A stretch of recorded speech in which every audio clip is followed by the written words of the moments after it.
Welcome to Monday Morning Coffee with Inside the Firm. Each week, our hosts will be interviewing local, regional, and national business leaders to give you an inside peek into how they lead their business to success in the ever-competitive business climate. Welcome to Monday Morning Coffee with Inside the Firm. Today I have a very special guest, Dave Albin. Born in 1954 in Hollywood, California, was adopted by his aunt and uncle at age 5 after being raised by a single mother. At 11, his adoptive parents revealed they were not his biological parents, which coincided with their descent into alcoholism. This led Dave down a troubled path, starting with alcohol at age 12 and progressing to hard drugs by 14. Eventually, in June 1988, he joined Alcoholics Anonymous to address his addiction. In 1995, Dave eventually attended a seminar with Tony Robbins and was introduced to the personal development industry, ultimately working for Robbins as his Firewalk Captain for nearly 2 decades. After retiring from the Anthony Robbins Companies in 2014, Dave then founded Firewalk Productions, LLC. Throughout his career, he has organized events for notable organizations such as NASA, Google, and Chick-fil-A, as well as prominent figures like Wayne Dyer and Tony Robbins himself. Presently, Dave resides in Ashe County, North Carolina, nestled in the Appalachian Mountains. Dave, welcome to the show.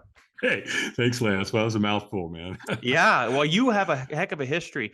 And so speaking of the history, I realize, I sort of already answered my first question, but I got to ask you anyway in a different way. Are you from a family of entrepreneurs? I mean, that's always entrepreneurs are special people. So tell me, are you the first? What really drove you into that?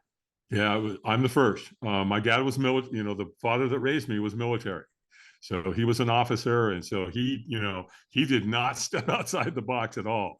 He came from the industrial age, get a job, stay there 30 years, 40 years, get your retirement, get out. So my entrepreneurial spirit came really young. My first real entrepreneurial gig was my mother, who adopted me, grew beautiful flowers in the backyard.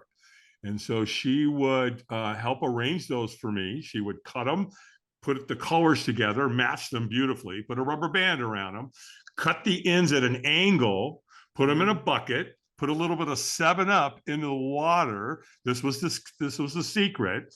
You cut the flower at an angle, put the 7-Up, and they would double the life of the flower. She'd send me out on the street corner, and I started selling them out on the street corner when I was about 10 years old. Very cool. I love that. That's a lot like me. That's one of the reasons I had you on is there was multiple things in your bio that resonated with me. I found my real dad when I was 33, but my first entrepreneurial journey was my grandmother letting me pick and sell the choke cherries from her giant choke cherry tree. So, wow, I love that. Yeah. So tell us, how did you become the #1 Firewalk instructor in America, and what is the Firewalk? Right. Well, let me start with what is the Firewalk? The Firewalk itself is an experience where you're literally going to walk on hot coals. It's been around for hundreds of years. If you research it, you'll find that cultures all around the world have been using it for a whole array of different experiences, everything from a rite of passage to a graduation to warriors using it before they would go into battle. They would use it to test to see if people were lying. The Phoenicians, the Polynesians, the Hawaiians, the people of India, the Indo-Europeans, the Native American Indians, all, just to name a few, have been using firewalking. Most of those cultures, though, for a rite of passage. Tony Robbins, on the other hand, he brought it to the West to use it as a motivational moment, if you will. And how did I get there? Well, I jokingly say, Lance, that I took that left-hand turn at Albuquerque. I don't know. I got sober, and right after I got sober in June of '88, I had insomnia, so I was up late one night, and I saw an infomercial, and there he was, the man himself, a young Tony Robbins selling his program, Personal Power. And I bought it, and they sent it to me. I went through it. Came on little white things called cassette tapes, right? And that was the introduction into the personal development industry. So simultaneously, AA and personal development had showed up in my life. Well, 7 years later, I had a friend of mine who also got into Tony Robbins and said, "Hey, Tony's coming to town.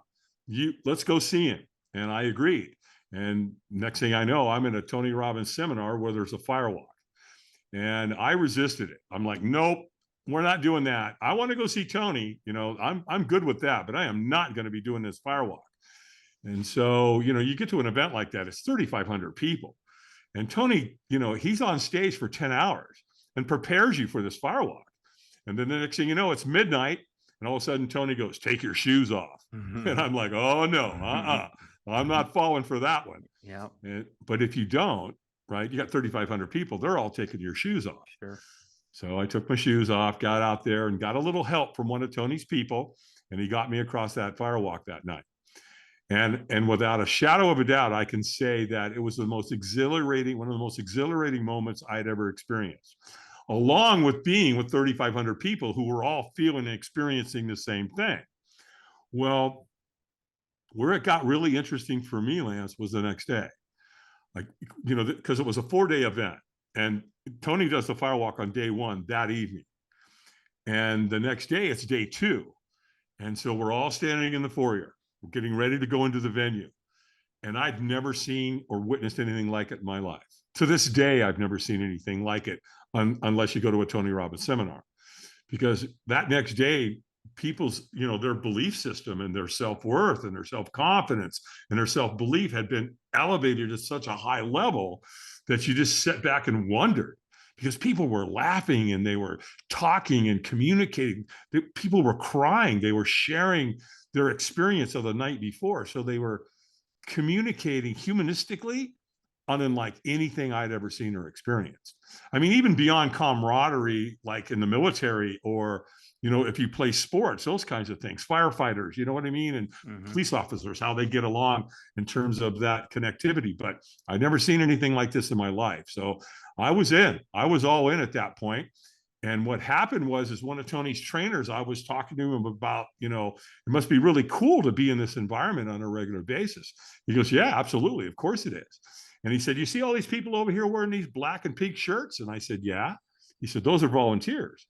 So if you want to get involved, when you finish the event, call Robbins Research in San Diego, tell them you'd like to get an application. They'll send you one. And if they like what they see and hear from you, maybe they'll choose you. That's exactly what I did. So I got home, I called Robbins, they sent me the application, I filled it out, sent it in. And like a couple of weeks later, Lance, I got a letter in the middle that said, Dave Albin, congratulations. You've been selected to crew with the Anthony Robbins Companies. And so there I was in late 95, hanging out with Tony Robbins. And because my application, it's like 5 pages, they saw that, number one, I lived on a farm. Yeah. So I knew how to use tools. I knew how to run certain pieces of equipment. I obviously knew how to split wood. That comes in handy if you're going to work the fire team. And I had a security and a military background. So that also helped because they got me involved with the security details to help take care of some of Tony's celebrities. And so I was like a perfect shoe-in for all that. Mm-hmm. So I got on the security team. I was on the fire building team. And then in 96, Robbins Research offered me a subcontractor's position to help take care of Tony's celebrities and to help out with the firewalk. And then the next thing I know, it's 2003, and Robbins offered me the captain's position, which meant that I was now in charge of all of Tony Robbins firewalks globally. And because I homeschooled my kids, Tony actually paid for my family to travel with me on the road. That was in 2003. So in 2005, Tony and I set a world record in London. We firewalked 12,300 people. And, it just kept growing from there. Now, I want to disclose something. I say the world record. Guinness Book was not there. But to my knowledge, that's the biggest firewalk in the history of the planet. And I don't think anything's ever come anywhere near that unless we're talking about another firewalk from, Tony Robbins. And then in 2014, my life took another turn. I'm driving down the road one day and Google calls me. And they want to know, are you the Dave Albin that does the firewalks for Tony Robbins? Yes. What can I do for you? They said, well, if you're not under any contractual obligation or non-compete, we'd like to talk to you about hiring you to do a gig for us. And so that I was pretty taken back at that. It's like, how many people are driving down the road and Google calls you, to do a gig for them. Next thing I know, Lance, I'm in Mountain View doing a glass walk for 148 of Google executives. The reason we ended up doing a glass walk is they had a graduation going on. They wanted to anchor the experience in on the graduation, and it was going to be in the middle of the day. And I don't do firewalks in the middle of the day. I only do them at night. Got to see the color of those coals for safety purposes. So I said, well, we could do a glass walk instead of the firewalk. They went, oh, that's interesting. Tell us about that. And so I did, and they agreed to it. Then I did one the following year. And then, as you said, it just grew organically. I went from Google to NASA to Notre Dame to Virginia Tech to Remax to Chick-fil-A to Microsoft to Heineken to the EO organization. And, you just, what I mean? You just never know. Next thing I know, I'm on the Monday morning podcast with Lance. So, you just have to stay open and be available to those situations that come along and present themselves to you. Yeah. Well, I have to ask, I'm sure the listeners are wondering themselves, has anybody ever gotten hurt from the firewalk and or the glass walk experience? No. No, absolutely not. Tony and I have walked close to 500,000 people. No one's ever been hospitalized. We've never been sued. Now, you're walking on coals that are 1,000 degrees. Can you get burnt? Yes. Is it bad? No. What's it like? It's a little blister on your foot, and it's gone the next day or the day after. I can tell you, taking your family to the beach and getting them sunburned is 100 times more dangerous than a firewalk. Now, I know it sounds dangerous, and it sounds like you could get hurt. I get asked this a lot, but not really, because there's 3 ways to do it. They're safe, safer, and safest, and that's my responsibility. That's where my expertise comes in, because my job is to create a top 10 experience in someone's life and change the paradigm. You walk across coals, what's the first question you could ask yourself? If I can walk on coals that are 1,000 degrees and not burn myself, what else can I do? Mm-hmm. What other lies have I told myself? What is fear really doing to me, right? Fear is, what do they say? It's either forget everything and run or face everything and rise. What we like to say in AA is false images appearing real. And that's really the paradigm, right? Robin Sharman says, the fears we don't face become our limits, which is really true. So I've learned that fear's a liar. Now, it's also there to keep you alive so you don't do dumb stuff. But, at the end of the day, fear's there to guide us. We just don't want it to become our jailer. And that's why Tony uses it. Tony did his research. He knew that the firewalk experience had been around hundreds of years. He knew that if he could get him, when he gets him through that experience, he's got him. Because the next day when you come in, it's like, okay, I got a whole new way of thinking about life here. And so that's why his seminars are so powerful. Yeah, very, very interesting. Thank you for unpacking all of that and walking us through the timeline and everything. Sure. You mentioned fear, and I can't help but ask it since 2020 was the year of fear, in my opinion, right? It really put us in a prison. And so I would love to just hear about your perspective on you seeing the masses like most of us did, who are awake, about how it put a lot of folks in a prison, and they're still maybe haven't even come out. I mean, I still see people driving alone, fully masked, triple boosted, and all the other nonsense. So just would love your, how do you cope with it? How have you helped people cope with it? What do you think the lesson is from all of that? Well, first thing, when you're presented with something like that, you got to ask yourself something. Is that true? Yeah. Do your research. Don't, trust but verify. Come on. Mm-hmm. And that's was big for me. When they started that whole thing off and they told me that hydroxychloroquine was a killing drug, I went, that's not true. That's not even close to being true.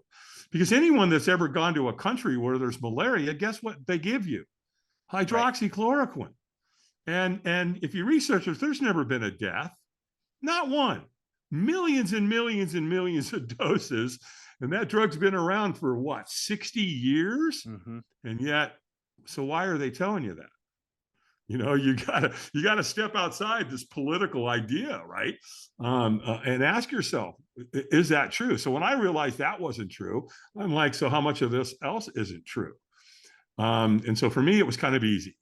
The whole mask thing was easy. What's it say on the box? The box said it doesn't work. Yeah.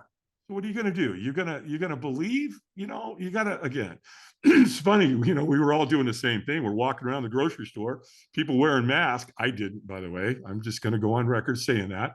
And I watched all these people wearing their masks, and they're all touching everything in the grocery store. Then they loaded it all onto the table, and then it went through the scanner, and the scanner's person is touching everything, right? And I'm like, really? How is that going to work? And the question is, and the answer was, it's not. So again, I think because I've been tuned to ask questions and challenge the status quo, that I got to the truth very easily. So, and again, fear works. Look at how you're right. People are still driving around in cars with masks on. My heart just goes out to those people. They're never going to live a life of fulfillment, running around the planet scared of anything and everything. It's sad. Yeah. Now, from an entrepreneurial standpoint, from a business owner standpoint, guess what that does to your business? It tears you apart. Because if Lance and I go, oh, Lance wore a mask, and well, Dave didn't, or Dave wore a mask and Lance didn't, and he got vaccinated and Dave didn't, so that made it what? Arch enemies? No, it doesn't. It just makes us two people that can make decisions on our own. If you want to do that, do it. If you don't, don't. But when you create dissension, now productivity goes down. And any entrepreneur knows if he's got a problem there, how do you fix it? Because if you don't fix it, you've got an entrepreneur typically, or CEO, has to answer to their shareholders if they're being traded publicly, of course. Mm-hmm. So their job is to fix it. Entrepreneurs don't care. That's why I've always say, if we took a bunch of guys like you and I, Lance, and entrepreneurs, and we shut down the political system and we took over, we'd have everything fixed by Thursday. I agree.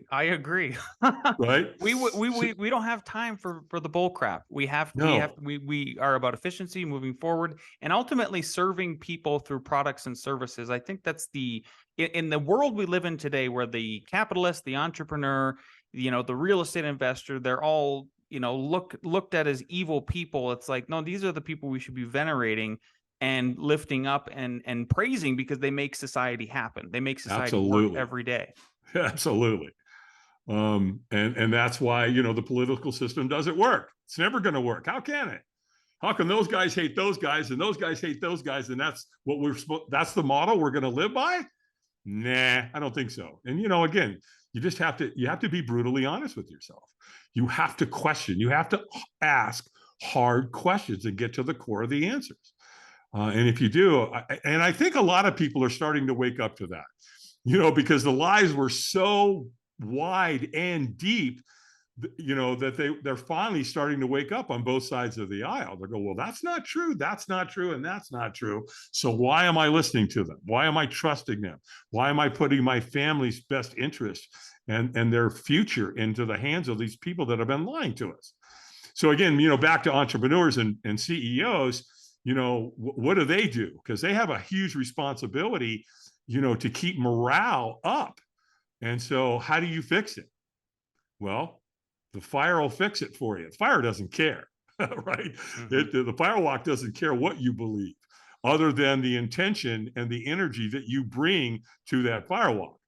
I've seen this hundreds and hundreds of times, where guys run out there and they're going to do the Firewalk, and they're all macho and they're screaming and yelling and pounding their chest, and they're like screaming at the fire. And I'm like, oh boy, I wouldn't do that if I was you. And, they get to like the second or the third step. And the next thing you know, they're jumping off the lane because of that ego. And, that's not the way the Cherokee Indians Firewalk. That's not the way the Tahitians do it. That's not the way, the people of India. It's ceremonial. It's a graduation. I've got a picture on my website I love, and it's a mother. She looks like she's about 19 years old, something like that. And they did kind of a pit. When we do the Firewalk, what we do is we build a big fire. It burns all day. It renders. And then we take those coals and we sprinkle it on top of grass, sod, right? Maybe 3 feet wide, 18 feet long. We sprinkle it on top. We pat the coals down, and then that's what you walk on. Well, what I'm talking about here in India, this rite of passage, they kind of dig a pit, mm-hmm. and the coals are this thick. It's not just a couple of little coals sprinkled on grass. They're this thick. And in the middle of that pit, surrounded by her friends and family, wearing all these beautiful pastel colors, it's just gorgeous. She's in the middle wearing those same colored clothing. She's got a flower of some kind in her mouth, and she's carrying 2 newborns. I mean, they're like, Wow. Maybe a week old. Mm-hmm. And of course, she can't get out. Once she's in the middle, and she can't run, she can't use her arms, and she better not drop that baby. If you drop that baby's not going to make it because it's in a pit of coals. Sure. And so, you know what I mean? There's always another level of life and what humans can actually do. Anybody that studies a guy like Eric Weihenmayer, anytime I speak, I normally put a picture of Eric on the screen behind me, and I'll talk for 20 minutes while they're looking at a picture. Well, the picture is him. He's standing at the top of Mount Everest. And so I come back and say, how many here know Eric? And typically nobody knows him.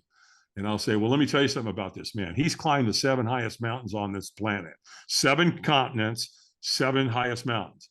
He can mountain bike like you would not believe. And put him in a kayak and he can navigate just about any river in the world. In fact, right after that picture was taken of him on Everest, he did the gorge in the Grand Canyon, the Colorado River. Well, here's what's really interesting about Eric. He's blind. Wow. So I show that to people and I go, look, I told you that on purpose. I showed you that to mess with your head. Mm-hmm. Because whatever you're telling yourself you don't think you can do, if a man can climb the 7 highest mountains on this planet and he can do it blind, then the real truth question is, what can you do? What lies have you told yourself that have limited you on what you can accomplish in your life? And so I go, look, I told you that, man, to mess with your head, because the next time that thought enters your head that says you can't do this and you can't do that, you better ask yourself a question. Is that true? Why am I telling myself that? Because playing small, as you know, Lance, you're dialed into this. Playing small doesn't serve the planet, doesn't serve you, doesn't serve your family, doesn't serve any of us. So step into your greatness. 100%. And I've always, right? Yeah.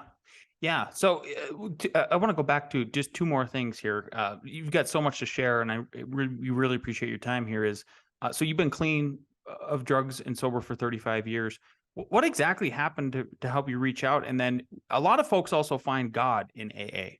I would love for you to speak about your spirituality, and did you find anything like that in AA? I did, absolutely. The day that I decided to get sober was it. That was threshold for me. I couldn't take it anymore. The pain was too much. It was excruciating. Mm-hmm. Physical pain was off the chain. Emotional pain, pretty equal. Spiritual pain, all of it. And so, and for me, it was cocaine, heroin, and alcohol. Wow. Now, everything else was thrown in there: ecstasy, amphetamines, mm-hmm. barbiturates, all of that. But those were the 3 for me. So they were, they had crushed me. And so the only way out, I thought that day, was to put a bullet in my head. Well, I was married to a woman who had 3 kids. They were my stepkids. And I remember thinking, dude, you can't do that. You can't do that to those kids. They don't deserve that. They deserve better. So I wrestled with that for a long time, because I knew that if I pulled the trigger, the pain would go away. I knew it was over. And then, when you do that, when somebody takes their own life, you kill everybody around you as well. So it's really a self-centered act. And I get it that there's a lot of pain and there's depression and all these kinds of things, but, hang in there, get some help, because there's always somebody that's willing to talk to you about it who's gone through something similar. And that's what I did. So I decided I was going to pull the trigger. And the next thing I know, Lance, the thought was, call AA. Well, you know what's interesting about that? I had no idea who AA was. Mm-hmm. I didn't know anybody. I'd never been to a meeting. I didn't know who Alcoholics Anonymous was. Yet there was the thought. So I made the phone call. And once I got there, I went to an all men's group, and they just embraced me. Mm-hmm. They knew I talked about the suicide that morning, and they knew this kid was sick. Yep. And they just grabbed a hold of me and held on. They gave me a big book of AA. They all wrote their names and their telephone numbers, and they said at the bottom, before you take that first drink, call one of us. They gave me a living sober book, and I started reading, I started studying, and for the first time in my life, I felt at home. And so, and literally, I went to when I went to AA my first day, I went to 4 meetings. I went to a 12:30, a 4:30, a 6:30, and an 8:30. And the next morning, when I, after being home that night and I'd taken a drink for 24 hours, my phone rang at 8 o'clock in the morning. It was a buddy in AA. And he said, hey, because he heard where I lived and he lived close by and he got my number and he called me and he said, come on, man, I'm going to come get you. I'm going to take you to breakfast. We're going to some meeting today. And that's just how it started for me. And so I was all in, total immersion. And coming up in 2 days, right? On June 8th, coming here, Thursday, I'll have 35 years. Beautiful, beautiful stuff. Yeah, wonderful. Yeah. What do you think the biggest thing that you took away from Tony Robbins was? I mean, can you boil it down to a single phrase or moment where it just lives with you every day? Well, when proximity is everything, we are who we spend time with, period. And you better be really picky about who you spend time with. Yeah. I say all the time, love your family, but choose your friends and choose wisely because you will become who you spend time with. So being in Tony's world, that was a big part of my life, still is to this day. I think one of the biggest things, there's so many things I've learned from Tony is like, why don't we get what we want in life? Well, the reason is if you break it down, there's a story we tell ourselves why we can't have it. And so is that story true? How quickly can you change your life? In a heartbeat. Change your story. Tell yourself the truth. Proximity, everything. And then probably on top of that, patterns. Everything that we do in life is a pattern, and it's based on our experiences. Everything that happens to us, we create a story around it, and we either embellish it or we make it more or less than it should be. Just keep it real, keep it in the middle, because life is never as good as it seems. Life is never as bad as it seems. Reality's somewhere in the middle. Mm-hmm. Stay there. And so, once you can understand patterns and how they work and how you can interrupt them and change, that's a beautiful, beautiful place to be. And that's really probably one of the top distinctions that TR teaches is those patterns. Because if you go to one of his events, you're going to see that constantly. That's all he does is interrupt patterns and break those patterns so new belief systems can come in and we can start to realize that, oh, wow, that's not true. Oh, I should be doing it this way. And that's really been the sweet spot for me. And I think thousands and thousands, if not millions of people that have gotten involved with Tony Robbins or Zig Ziglar or Norman Vincent Peale or, Gay Hendricks or Napoleon Hill, any of these men and women that are out there teaching and as sages in the personal development industry, they're all really, really close in what they teach. And patterns, they all talk about those. Yeah. I've been to David Goggins lately, but powerful Tony Robbins can't forget the OG of the movement for sure. We're running up on the half hour here, Dave, and I've got 2 questions that I ask everybody as we close out. Sure. First one is, knowing what you know now, and if you could go back in time to when you first started your business, what is one piece of advice you'd give your former self? Keep your foot on the pedal, man. I think one of the consistency is everything. Yeah. Consistency makes up for skill. It makes up for knowledge. It makes up for wisdom, because it's really the key in all things. It's the key to your health. It's the key to your physical body. It's the key to entrepreneurship. It's the key to business. Anybody that's consistent can probably beat out just about anybody else.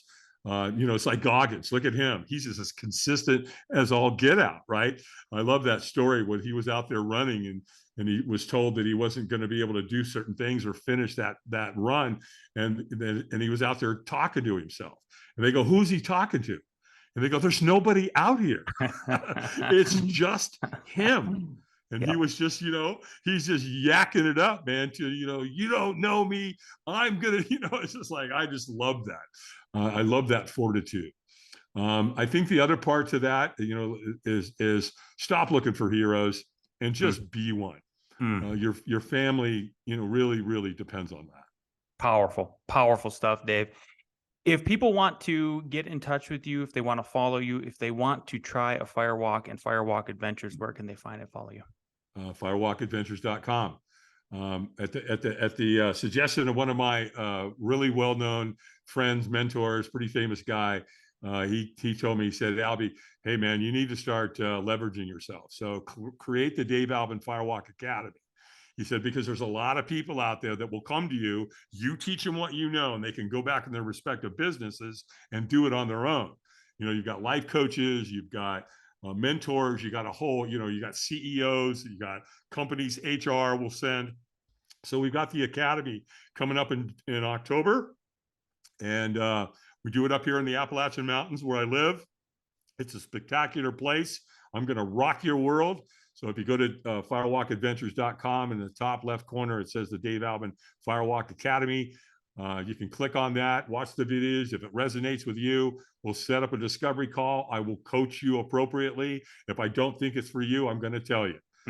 We limit it to 10 people, so it's very intimate. And then, and for watching your podcast here today, Lance, if anybody wants to consider it, I'm going to give you guys a code for that.